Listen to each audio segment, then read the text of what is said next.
नमस्कार, श्री स्वामी समर्थ। आजच्या व्हिडिओमध्ये जाणून घेणार आहोत की महादेवांना बेलपत्र का वाहतात।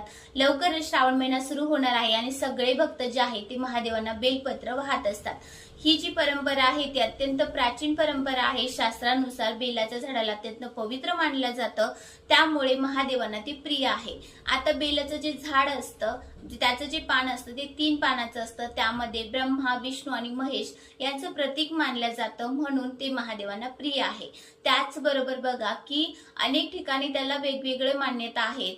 काही ठिकाणी त्याला त्रिनेत्र म्हणून सुद्धा मानलं जातं। त्याचबरोबर काही ठिकाणी त्याला 3 गुण असल्याचं सुद्धा मानलं जातं। 3 गुण कोणते तर सत्व, रज आणि तम हे 3 गुण जे आहेत त्यामध्ये असतात म्हणून सुद्धा मानलं जातं।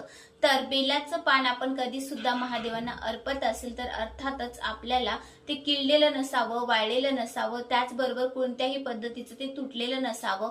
महादेवांना अखंड बेलपान आपण नेहमी वाहिलं पाहिजे। येणाऱ्या श्रावण सोमवारी आपण ही नक्की सगळेजण वाहूया आणि महादेवांना प्रार्थना करूया। तुम्हाला हा व्हिडिओ आवडला असेल तर नक्कीच लाईक, शेअर, सबस्क्राईब करा। परत भेटूया अशा छोट्याशा व्हिडिओनी। धन्यवाद।